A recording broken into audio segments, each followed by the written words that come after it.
In this video, we test 6 double wall vacuum insulated bottles. This is actually part 2 of the video. If you haven't watched part 1, I'll put a link to that video in the description below. Go check that out.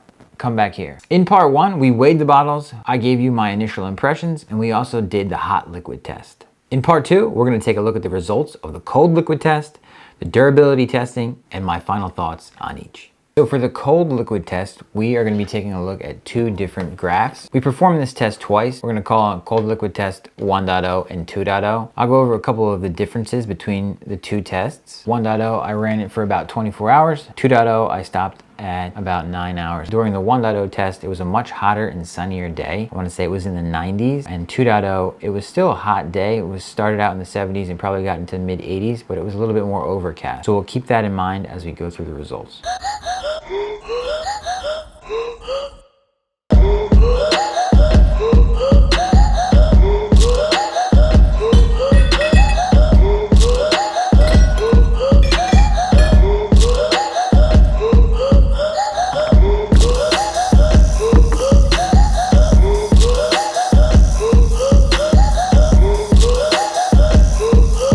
All right, now let's take a look at the graphs. But before we do, let's go over what we'll be looking at. So at the top, you have the title of the graph. That'll just indicate if we're looking at cold test 1.0 versus 2.0. You also have the bottles and the respective color line. On the horizontal axis, we have the intervals of when I checked the temperature of the water. And on the vertical axis, we have percentages again. This time, the percentage is the percent gain from the starting temperature. So the lower the line, the colder the water stayed. That's something we want to keep in mind. The bottles that did the best are the lower lines, and the bottles that did worse or got warmer are the higher lines.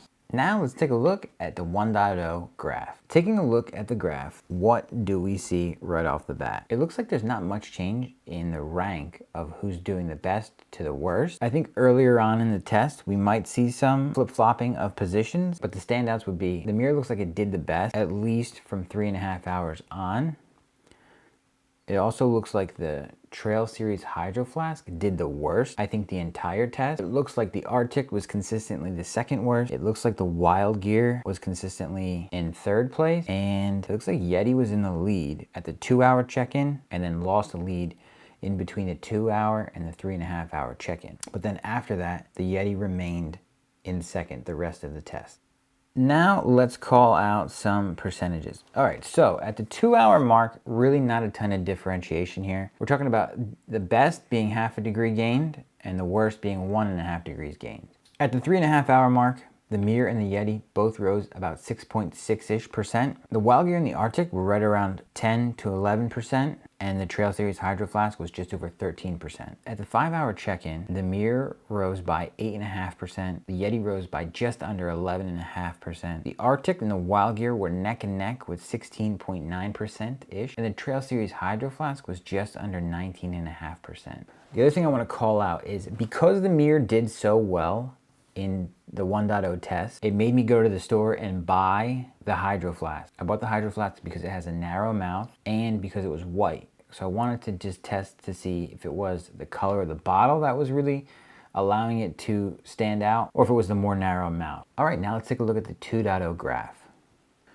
2.0 right off the bat, you do see more of the lines crossing at the different interval check-ins. Again, it looks like the Miir is the clear winner. It looks like the Yeti is a clear second place. Both Hydro Flasks were doing poorly up until about, I'd say, in between the 2.5-hour and the 4-hour mark, so maybe around 3 hours. And the Hydro Flask regular mouth started to move up in the ranks. The Trail Series didn't do the worst in the 2.0 test. At the end, at the 9-hour mark, the RTIC was the worst, the Wyld Gear was second, and then the Trail Series was third worst, so 4th place. Miir was the clear winner from at least the 1-hour mark on, and Yeti had second place pretty much the entire race. So at the 1-hour check-in, the RTIC, the Wyld Gear, the Yeti, and the Miir, they gained about 0.5%. Both Hydro Flasks gained about 1%. At the 5 3/4-hour check-in, the Miir only had gained about 6%.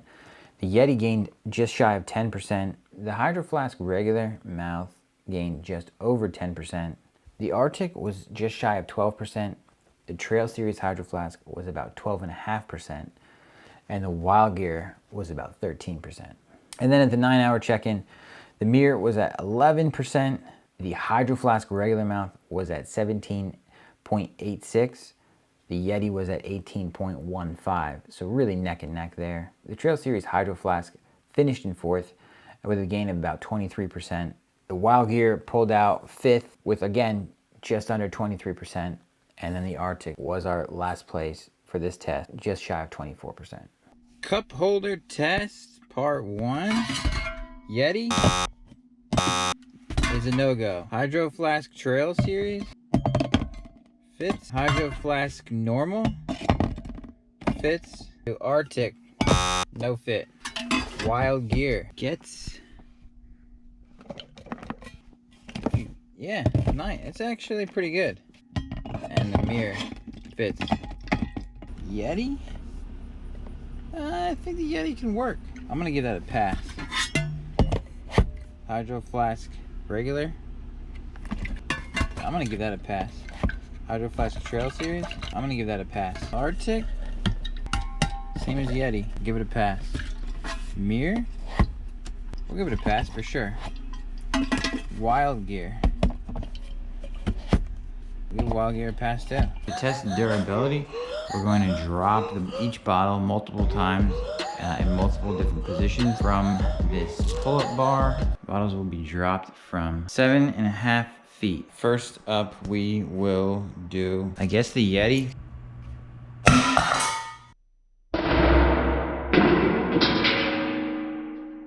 Damage. First drop on the Yeti. Scratches. I mean, it's a minor dent. I don't think it really affected it too bad.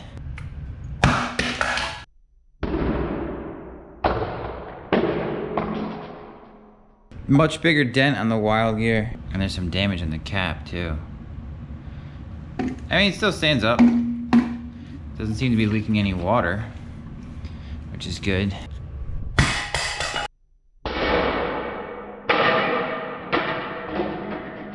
The Miir, pretty significant dent. It's got a little rock to it. Cracking the paint, not leaking.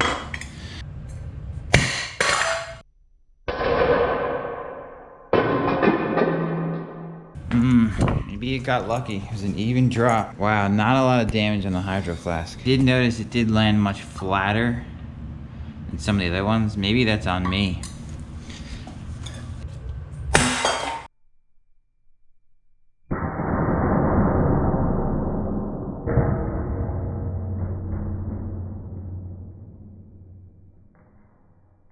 Cap came off. Water everywhere. Real pain in my ass. Doesn't seem like there's much damage on the cap. And the dent took the brunt of the impact. Oh my god, with this water, man. Now we have the Trail Series Hydro Flask. I'm actually really worried about this one. I don't think it's as strong as some of the other ones. Wow, I think that it dealt with it much better than I anticipated. Comparable to the Yeti and the Miir. Some scratches. Not bad, not bad. Okay, so the side drop, it got damage up by the cap here. Cap got a couple scratches. I think the metal is bent a bit, but still works. The RTIC is empty.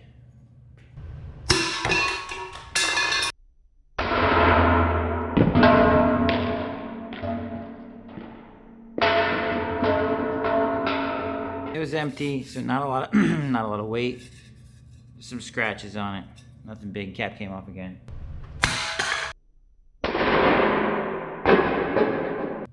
Hydro Flask. Pretty even fall. Dent here. You can see that. And a minor dent in the bottom. The dent back here. Overall looks pretty good. Cap seems to be fine. Oh no!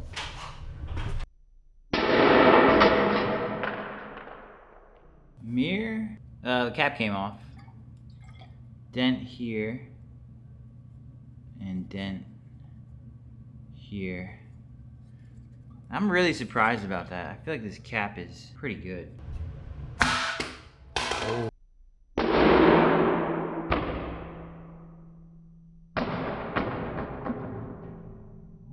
think the Wyld Gear took that like a champ. Wow. Very minor scratch here. And a dent, there's a dent here. And some scratches. No leaks.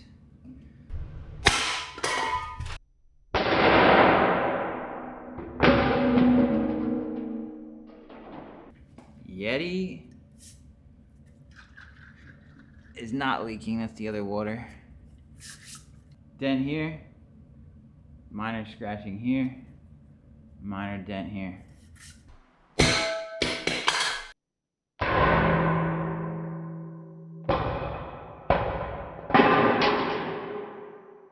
Hydro Flask top down, absolutely crushed that test. No leaks. I mean, wow. Really impressed by that. Smoked it. Absolutely crushed it.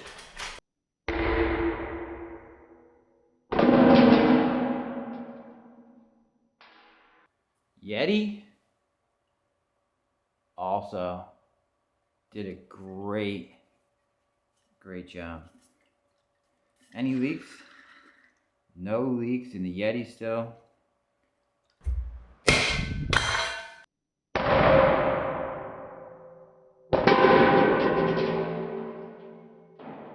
Smoked it. Oh! Hydro Flask might have opened up a little bit. Oh, got a little leak. Got a little leak. It's difficult to take the cap off. Okay, a lot of water still in there. The cap seems to be fine.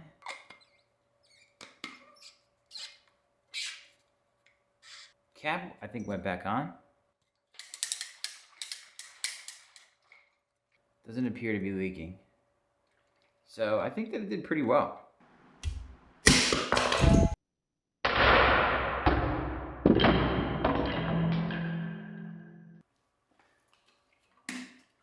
Wyld Gear did pretty well.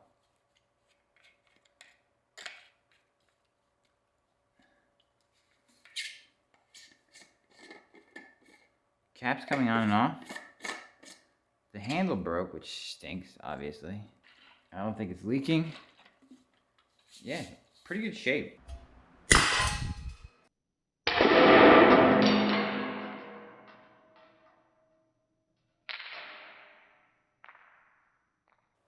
The Miir, I refilled 3/4 of the way. The handle broke. But I don't think it's leaking. Other than that, I think it's in good shape. Completely empty.